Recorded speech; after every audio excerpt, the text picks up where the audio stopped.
나이가 벌써 30대 중반이 됐고 봤는데 집값이 너무 많이 올라갔고 그리고 딱 30대 중반일 때부터 조금씩 차이가 나요. 친구들이랑. 속상하겠죠. 근데 제가 이런 분들한테 제가 이제 오프라인이나 이런 데서 해드리는 말이 있는데 지방 사연이네요. 네. 저는 현재 세종시에 살고 있는 34살 직장인입니다. 얼마 안 있어 12월 말이 되면 지금 살고 있는 전셋집 만기가 되어 그 이후에 살 곳이 고민이 되어 사연을 보내게 되었습니다. 이제 아이 계획도 세우고 있습니다. 저희 부부는 맞벌이로 월 세후 소득은 합산하 650만 원 정도 되고요. 만약 계획대로 임신에 성공해서 육아휴직을 한다면 아내 소득은 일정 부분 감소하게 될 예정입니다. 대출은 현재 전세자금 대출 8천만 원, 마이너스 통장 2억 3천만 원이 있습니다. 고정지출은 월 200만 원 정도이고 월 400만 원 정도를 저축, 투자, 마통 상한에 사용하고 있습니다. 모아놓은 돈은 4천만 원 정도이고요. 아이 출산 시 고정지출도 늘어날 테고 또 육아휴직을 써서 저축액도 줄어들면 그 저축액의 그 60% 범위에서 갚을 수 있는 그 대출 규모도 적어질 거라서 좀 걱정이 됩니다. 제 고민은요. 12월 전세계약 만료 후에 다음 집을 정할 때 지금 있는 전셋집 계약을 연장하는 게 현명할지 아니면 다른 곳으로 이사를 가야 할지가 고민입니다. 결혼하면서 집을 알아보러 다닐 때만 해도 세종시에서 매매가 3, 4억 원 정도의 집을 볼 수 있었는데 네, 지금은 전세가가 3, 4억을 하는 상황을 보면서 어떻게 해야 할지 좀 막막한 상황입니다. 거주 시 가장 중요하게 생각하는 점은 출퇴근 거리와 병원입니다. 아이를 가질 계획이기 때문에 아내 건강에 영향이 없도록 임신 기간 중 출퇴근 거리는 비교적 짧았으면 좋겠고요. 출산 직전과 출산 후 병원을 다니기 좋았으면 합니다. 저희 부부 직장은 모두 세종시에 있으며 파견 나가는 것을 제외한다면 직장의 위치가 바뀔 일은 없습니다. 요새 세종은 어렵다 싶어 대전이나 청주로 나가야 하지 않을까요? 직접 다녀오기도 했는데요. 그런데 청주는 만에 하나 차로 출퇴근하지 못하는 상황일 때는 사용할 수 있는 대중교통이 전무합니다. 그나마 대전은 세종과 BRT가 연결되어 있어서 좀 이용할 수 있을 것 같더라고요. 하지만 또 가치가 높은데 저렴한 아파트인지는 제 안목으로는 또 구별하기 어려웠어요. 그리고 알아본 곳들이 저희가 갈 수 있는 가격인지도 솔직히 잘 모르겠습니다. 지금 어딘가에 내 집 마련을 하지 못하는 가운데 인플레이션으로 인한 자산 가격 상승이 이어진다면 우리 가정은 어디서 살 수 있을까 하는 고민이 많습니다. 아니면 지금은 때가 아니니 일단 다음 기회를 노려봐야 할까요? 자본주의 사회에서 이제껏 살면서 돈 공부를 해본 적이 없습니다. 학교에서 충실히 공부하고 차근차근 살아왔다고 생각했는데 살다 보니 제가 모르는 게 너무 많더라고요. 모르는 게 너무 많아서 갈피를 잡기가 어렵네요. 지금 할 수 있는 노력이 무엇인지, 노력의 방향은 무엇이 좋을지 조언을 부탁드리겠습니다. 라고 세종시에서 네, 사연을 주셨어요. 참 많아요. 청약도 애매해. 그렇다고 종잣돈도 애매해. 결혼했고 아이 이제 낳으려고 하는데 나이는 30대 중반. 이제 저희가 지방한 지 오래돼가지고 같이 겸사겸사 말씀드리려고 좀 사연 선정을 했어요. 네. 입사하고 2년 됐고 네. 결혼하고는 1년이 지났고 자녀 계획을 하고 있다. 그러니까 내 현금 지금 쥐고 있는 현금이 4천이고 월 평균 소득이 세후 650. 제가 보니까 이분들은 디딤돌 보금자리 좀 어려울 것 같아요. 소득이 높다 보니까. 그래서 애매할 것 같고 청약도 쉽지 않다고 본인들 판단하고 계시고 고정 지출이 200에서 250이라 한 달에 400 정도 모을 수 있는데 이거 기준으로 대출한다고 하더라도 지금 다른 대출, 신용대출 이런 걸 다 가지고 있어서 네. 네, 실제로 제가 따져보니까 지금 마이너스예요. 종잣돈이. 그치, 종잣돈이. 그리고 어지간한 20평대 다 4억이 넘거든요. 구축 뭐 이런 거 떠나서 대전 안에서. 그러니까 완전 외곽으로 먼 쪽으로 가시는, 세종에서 먼 쪽으로 내려가시는 게 아니면 좀 약간 애매한 것 같아요. 네, 애매한 것 같은데 일단은 제가 좀 지도를 보면서 설명을 한번 드릴게요. 네. 네. 세종이 이렇게 있어요. 여기 위로는 천안 아산, 위쪽으로는 청주, 이 아래쪽은 대전 이렇게 둘러싸여 있거든요. 세종이라고 하면 사실 사람들이 여기 이제 금강 끼고 있고 여기 시청 있고 이쪽만 세종이라 생각하는데 실제 세종 면적은 상당히 넓습니다. 그쵸. 사람이 사는 신도시가 이쪽에 조성되어 있어서 그런 거지. 일단 좀 간단하게 제가 좀 말씀을 드릴게요. 세종은 대한민국 역사상 가장 큰 신도시예요. 세종시는. 여기 보면 여기 생활권이 여러분들 그런 얘기 많이 들어보셨을 텐데 6생활권까지 있거든요. 여기서부터 이렇게 반시계로 돌아요. 1생활권, 여기가 2생활권, 여기가 3, 여기가 4, 여기가 5, 여기가 6입니다. 여기서 먼저 알아둬야 될 건 뭐냐? 제가 아까 생활권이 여기가 5생활권이라고 했죠? 그리고 여기가 6생활권이거든요. 근데 지어놓은 게 아무것도 없어요. 이게 5생활권이거든요. 제가 들어와서 보여드리는 거예요. 여기가 6생활권이에요. 6생활권에서 여기가 4블록인가 그럴 텐데 여기만 지금 아파트가 일부 들어갔고 여기 지금 터만 닦아놓고 아무것도 없다. 이 얘기는 뭐죠? 여기에 집을 짓는다? 그렇죠. 분양을 할 거다. 여기 아직 4생활권도 여기 지편동 쪽은 아직 조성 중이거든요. 그러니까 세종 청약은 아직 끝난 게 아니에요. 애초에 계획을 할 때부터 2030년까지 스케줄을 짜고 지금 하고 있고요. 착착 하고 있는 거예요. 착착. 여기 보면 여기에 이제 세종 청사랑 이런 이 센터 쪽에 직장 같은 게 우리 이제 흔히 얘기하는 청사들이 여기 다 몰려 있어요. 여기 이제 입주가 어디서부터 먼저 됐냐면 요 아래쪽에 마을 이름이 천마을이거든요. 네. 그러니까 여기가 첫 번째인 거예요. 여기 2011년 입주를 시작으로 여기 그다음에 이 위쪽에 여기 가락이랑 여기 뭐 범지기 이쪽 뭐 이렇게 이 위쪽 네. 도렘 쪽 이쪽이 이제 두 번째로 들어왔어요. 지금 이쪽에 있는 아파트들은 지은 지 5년에서 10년 정도 된 아파트들이 있습니다. 그리고 아직 지은 지 5년이 안 된 아파트는 여기 세롬동 새뜸 쪽이랑 요 아래쪽에 요쪽에 여기 이렇게 쫙 있잖아요. 여기에 이제 새 아파트들이 있어요. 그리고 이쪽으로 이제 둘러가면서 분양을 더 할 거다. 더 지을 거다. 그렇죠. 더 지을 거다. 일단 이렇게 생각을 하시면 돼요. 가격은 여기 5년이 안 된 새 아파트들 중에 실제 거래된 가격 기준으로 보면은 11억 정도까지 지금 맥스로 나왔거든요. 30평대 기준인가요? 네, 전용 8사 기준. 전용 8사 기준. 네. 입지에 따라서 가격대가 8억에서 11억 정도 분포가 돼요. 그러니까 이 분은 현타 오는 거지. 왜냐면 여기 지금 11억짜리 아파트 더샵 이런 거 분양을 3억 4천 했어요. 아, 그래요? 4배 올랐어요. 그러니까 4배까지는 아니고 3배 이상이 올랐어요. 근데 전국적으로 분양가 대비해서 3배 이상 올라가는 데가 많지는 않아요. 물론 서울에서는 흔한 일이지만 지금 흔한 일이 돼버렸지만 그래서 세종이 전국구가 된 거야. 그러니까 이런 걸 좀 알아두시면 좋아요. 부동산 공부하실 때. 제가 아까 말씀드린 5년에서 10년 정도 된 이쪽에 있는 아파트, 뭐 도렘이나 여기 천마을이나 이런 애들은 한 7억에서 6억, 여기 가락동 요쪽 사이드 쪽에 입지 좀 떨어진 건 7억이 안 되고요. 나오는 가격이. 이쪽은 이제 7억대, 여기 학원가 같은 거 이쪽에 있거든요. 이 안에서는 여기 양지중 같은데, 양지중 같은데 좀 선호해요. 근데 이런데 학원가 있고 이런 데는 연식이 좀 됐더라도 8억까지도 나와요. 5년에서 10년이 연식된 거야, 세종에서. 그러니까 이 정도 상황이다, 지금. 일단 현재 가격을 알아야 되니까. 그렇죠, 네. 그렇죠. 그래서 제가 그걸 이제 말씀을 간단하게 드리는 거예요. 그리고 최근에 여러분들 뉴스에서 보셨겠지만 세종이 뭐 가격이 안 좋다, 가격이 유일하게 KB 뭐 감정원 이런 데서 나오는 통계로 떨어지고 있다. 네. 근데 제가 보니까 실제로 거래가 대비 낮은 매물들도 좀 있고요. 전화해보니까 매수는 없는 것 같아요. 지금 매수세는 없어요. 일단 사람들이 좀 약간 지친 것 같아. 자, 이제 여기까지 시세랑 위치 같은 게 좀 파악이 되셨으니까 여기 이제 대전입니다. 대전은 여기가 구도심이에요. 원래 여기 사람들이 살았어요. 근데 사람들이 몰려들면서 인구가 늘어나니까 90년대에 이쪽으로 확장을 했어요. 이쪽 청사 있는 데로. 여기 90년대 아파트들이 잔뜩 있습니다. 또 도시가 커지니까 이쪽으로 확장. 그러니까 여기가 도안신도시예요. 그 유명한 구도심, 구축 아파트, 신도시, 새 아파트. 여기 대전에서 가장 비싼 아파트는 14억 이상으로 나오고요. 그러니까 최고가 아파트는 세종보다 대전이 더 비싸요. 그러네요. 그쵸? 근데 걔 빼고요. 지은 지 5년 이내, 그 다음에 5년에서 10년 차 아파트는 세종이 비슷하거나 오히려 더 비싸요, 세종이. 그럼 이제 이런 일이 생기는 거예요. 대전이 마치 서울, 경기도처럼. 대전이 그래도 광역시인데. 그러니까. 근데 지금 세종이 가격이 그럼 치고 나갔잖아요. 네. 인구는 아직도 5분의 1 수준이에요, 세종이, 대전에. 대전은 14만 정도, 140만 정도, 150만 좀 안 돼.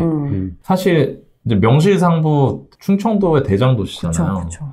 근데 이게 하다가 보니까 가격이 많이 올라간 거죠. 그렇게 돼버린 거죠. 이거 보면 아시겠지만 전세가 비교해 보시면 느낌 와요. 지금 여기 도안 신도시 뭐 호반베르디움 같은 거는 매매가 9억이 안 되는데 전세가 6억 가까이 나오거든요. 근데 세종은 전세가 3, 4억이니까. 오, 네. 전세가율 훨씬 전세가율 낮네요. 낮은 거죠. 물론 신도시기 때문에 좀 다르게 봐야 되긴 하지만. 그러니까 이런 배경들이 있는 거예요. 너무 많이 올랐고, 너무 오래 올랐고, 대전이 옆에 있는데 대전보다도 더 비싸졌다. 약간 이런 게 있으면서 분위기가 약간 처지는 것 같더라고요. 제 전화 몇 군데 해보니까. 그러니까 그런 배경이 있어요. 그래서 세종, 대전 이쪽을 실거주로 보시는 분들은 항상 대전, 세종을 같이 가격을 보시면 좀 도움이 된다. 가격이 지금 이 적정한지를 파악하는 거에 있어서. 저는 개인적으로 지금 이분한테 어떻게 말씀을 드리고 싶냐면요. 네. 그냥 결론은 청약을 해라. 세종 청약? 자, 일단 왜 그러냐? 네. 일단 마이너스에선 집 사는 거 아니에요. 더군다나 대전, 세종처럼 짧지 않은 기간 상당 폭으로 오른 지역에 내 집을 사는 거는 좀 힘들 수도 있어요. 나중에 되게 내 생각이랑 달라지면. 그러면 이분들한테 그건 뭐 저희는 뭐 그냥 계속 집 사지 말라는 겁니까? 돈 모으시고요. 일단 내 순자산이 플러스는 돼야죠. 그걸 하시면서 동시에 어떤 말씀을 드리고 싶냐면 지금 왜 이렇게 세종이 올랐을까? 그걸 아셔야 돼요. 왜 이렇게 세종이 급등을 했느냐? 제가 아까 말씀드렸는데 전국구 브랜드거든요. 전국구 브랜드라는 건 뭐냐면 전국에서 청약통장이 다 들어와. 그렇더라고요. 분양하면. 그럼 왜 그러냐? 세종은 국가에서 공인해서 우리가 반드시 여기를 특별시라는 거에 어울리는 신도시를 키우겠습니다. 이렇게 만든 거예요. 근데 허허벌판이잖아. 그리고 수도권 인구 분산의 목적이 있잖아요. 수도권에 있던 정부기관들을 내려보냈잖아요. 그렇죠, 일부러. 그럼 수도권 사람들이 와줘야 되잖아. 그렇지. 근데 어떻게 저기 사는 사람들만 청약을 넣게 해. 그래서 전국 단위로 한 거예요. 그걸 풀었던 거예요, 처음에. 근데 브랜드가 되고 실제로 초반에 가격들이 흐름이 좋으니까 사람들이 야, 세종에 청약 당첨되면 떼돈 받나더라. 이렇게 돼버린 거지. 근데 지금 투기과열지구가 되면서 분상제 같은 게 됐거든요. 분양가 상한제 됐으니까 아파트가 싸졌잖아요. 그렇죠. 근데 또 다른 게 분상제는 수도권에 있는 분상제 지역은 내가 무조건 실거주를 해야 돼요. 근데 세종은 수도권이 아니라서 전세를 올 수가 있어. 그러니까 이거는 봐봐. 넣어서면 당첨되면 피 바로 몇 억이죠? 1, 2억이지? 전국에서 다 넣을 수 있지? 심지어 내가 분상제라 분양가 다른 데보다 그래도 싸지? 좀 급하게 못 올라가지? 내가 전세도 넣을 수 있어. 내가 안 들어가고? 안 들어가고. 그러니까 통장이 막 들어오는 거예요. 그러면서 과열이 됐던 거 지금까지. 그러니까 이 스토리를 아셔야 돼요. 세종 관심 있는 분들은. 근데 이게 워낙 문제가 되고 벌써 천마을 같은 데 입주한 지 10년이 됐단 말이에요. 그러면 천마을에 입주해서 아직도 5, 6생활권은 분양을 안 했는데 여기가 어떻게 될 거냐면 앞으로 5년, 10년이 지나면 걔들은 구축 아파트가 되고 여기 분양한다고 하면 이제는 세종시 안에 있는 사람들도 청약을 막 늘 거란 말이에요. 그럼 어떻게 되냐면 역차별처럼 되는 거야. 세종시 사람들은. 저 사람들 여기 와서 살 것도 아닌데 저 사람들한테 청약통장 다 풀어줘가지고 다 들어와서 경쟁률 엄청 높아지고 우리 너무 살기 힘들다, 실거주 힘들다.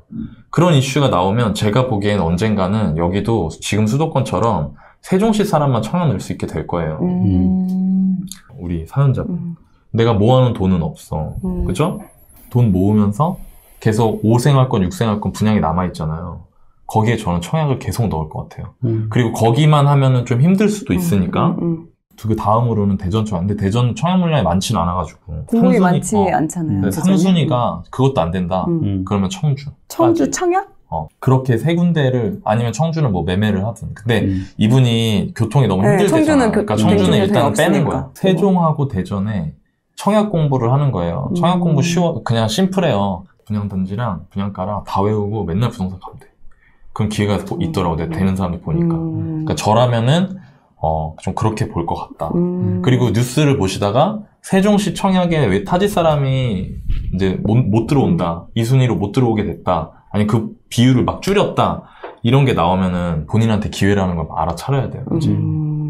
저라면은 그래서 그렇게 할 것 같습니다. 1순위로 일단 세종청약, 그리고 2순위로 대전청약에 대전청약. 대해서 시도를 하고, 이제 네. 그와 관련된 또 공부를 해야 되고, 네. 또 어찌됐든 종잣돈은 꾸준히 계속해서 모아야 되는 부분은 그거는 명확한 완전 거고. 기본. 좀 많이 모으셔야 돼요, 정말. 네, 지금 그래서 자산이 없으시니까. 자산이 없으니까. 또 아이 계획도 있으시니까, 그럼 또 진짜 지출도 엄청 이제 늘어날 상황이니까, 그 전에 일단 좀 많이 모아놔야 되는 상황인데요. 네. 너바님은 어떤 솔루션을 가져오셨을까요? 이분이 또 궁금한 게 이런 거더라고요. 뭐냐면 여기가 가치가 있는지 저평가 되는지 그거를 좀 자기 판단이 안 된다고 맞아요. 그 얘기했잖아요.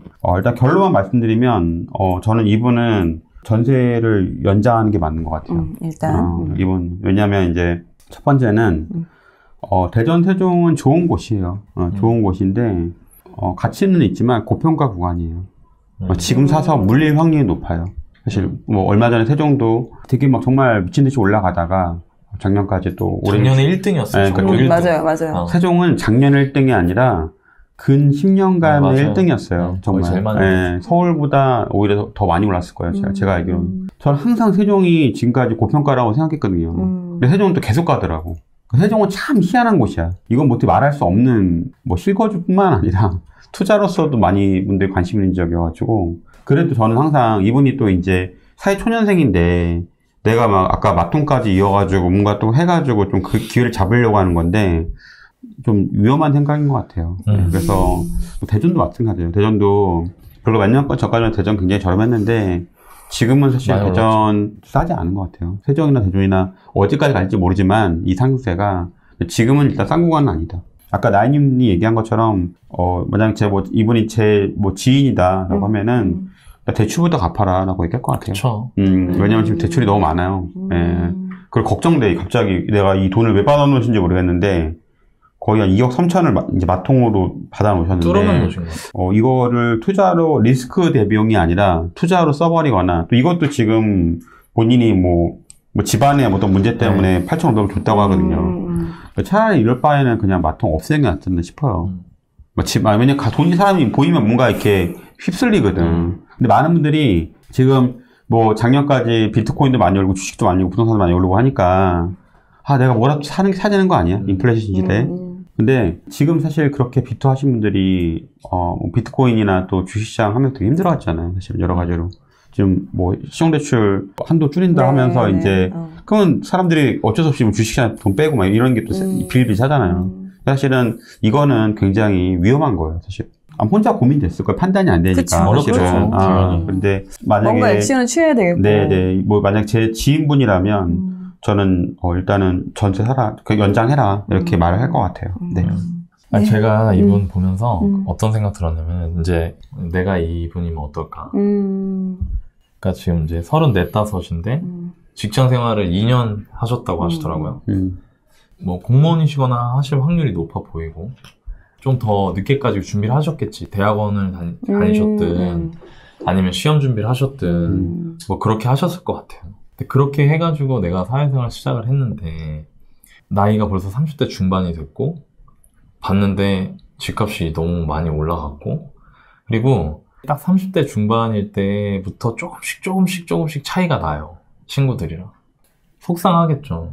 근데 제가 이런 분들한테 제가 이제 오프라인이나 이런 데서 해드리는 말이 있는데 나이가 아니라 상황을 봐야 된다고. 그러니까 대부분 사람들이 내 나이 때는 그런 왠지 이런 게 평균은 내가 그래도 가야 되지 않을까? 그런 게 있을 수 있죠. 근데 그렇게 되면은 자꾸 이제 뭐 내 나이가 어떻고 뭐가 어떻고. 근데 중요한 건 상황을 보는 거예요. 상황을. 내 나이가 아니라 내 상황을. 지금 우리 사연자분이 좀 속상할 수도 있을 것 같아. 왜냐면은 나는 뭔가 너나이님이나 너바나님이 아파트 어디 얘기해주고 이렇게 하실 수도 있을 거라고 생각했는데 뭐 그냥 돈 갚으면서 청약 넣어라 이렇게 얘기를 들으셨다고 생각하실 수도 있을 것 같아서. 지금 현재 재정 상황으로 봐서는. 그렇죠. 그 지금 현재 재정 상황에서의 첫 번째는 올라갈 전셋값 걱정하는 것보다도 내 마이너스 자기 자본을 걱정을 먼저 하고 그거를 해결하시는 게 먼저라는 마음에서 너바님이랑 저랑 이렇게 말씀을 드린 거예요. 그러니까 그런 부분들을 알아주셨으면 좋겠고 비슷한 사연인 분들이 영상 보시는 분들 중에 분명히 계실 거란 말이에요. 그럴 때 기회 오니까 나중에 지금 여기 제가 오늘 말씀드린 거, 너반이 말씀드린 거 이런 거 잘 공부해두셨다가 내가 기회라는 걸 알아볼 수만 있으면 되거든요. 그러니까 그렇게까지 꾸준히 공부해 나가시면서 돈 잘 모으셨으면 좋겠습니다. 네. 아마 그럴 거예요. 내가 열심히 뭐 시험 준비해서 그쵸. 뭐 이제 늦은 나이에 이제 됐는데 쉬운 시험도 아니고 주변 어떤 사람들은 되게 뭐 비트코인이나 뭐 집이나 여러 가지로 되게 날아가는 모습 보면서 난 너무 뒤처진 건 아닌가라고 생각할 수 있는데요. 제가 지금까지 되게 많은 부자들을 보고 그 부자들 중에 이제 그 부를 유지한 분도 있고 또 이제 그걸 망하는 분도 있고 여러 가지 봤을 때 큰 부를 이루고 또 그 부를 유지하는 분들의 공통점은 느린 부자의 길을 걸어요. 사실은 아까 말한 비트코인이나 주식시장이 얼마나 자주 오겠어요. 그런 일이. 그러니까 사람들이 어디 투자처를 찾고 다녀요.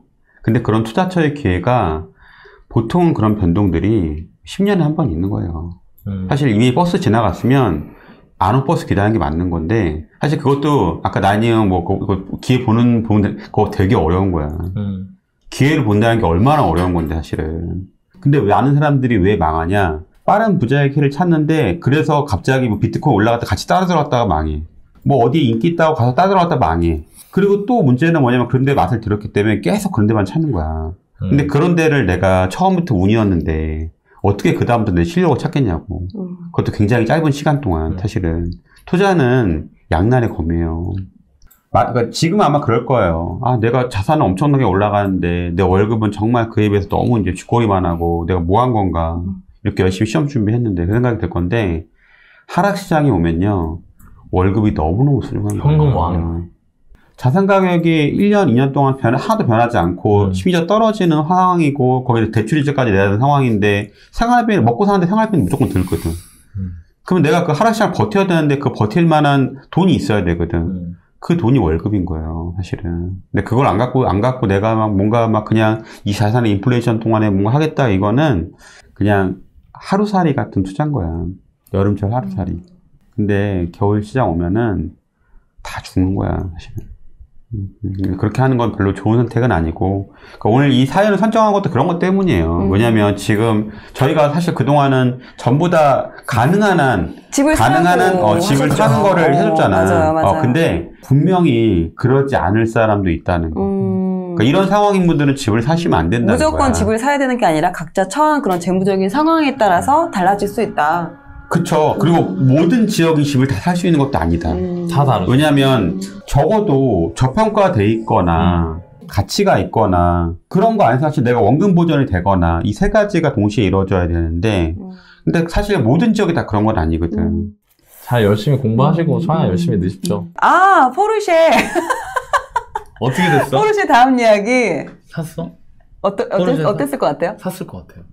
노바님요? 안 샀을 것 같지. 샀습니다. 아, 그래요? 대단하시다. 강단 있으시네. 샀습니다. 강단 있으시더라고요. 사셨습니다. 네. 그 위에 이름 뭐, 아무튼, 사셔서. 싸웠대요, 그래서? 아니요. 남편이 너무 놀랬지. 이걸 굳이 좋아한 거 아니야? 굳이 이걸 너무 그게 너무. 자기 이번 주에 탈 거야? 이거 너무 부담되지 않냐? 이거 우리 가정에 너무 심하지 않냐? 아니, 나도 이런 거 좋아해. 너만 살 수 있는 거 아니고 나도 이런 거 살 수 있어. 되게 좋은 거 사셨어요. 되게 좋은 거 사셨어요. 차가 3억이나 한다고요? 아, 그런 차들이 있어요. 람보르기니, 저희 애들 항상 그거 좋아하거든요. 6억, 7억 하더라고요. 6억이요? 네, 저희 애들 그거 산다고 맨날 저한테 그래요. 확실히 난 아파트 팬인가 봐. 6억이라고 하는 순간 6억짜리 아파트들이 띠리리리 돌아. 난 지금 광주 송정역에 주차한 내 모닝이 떠오르네.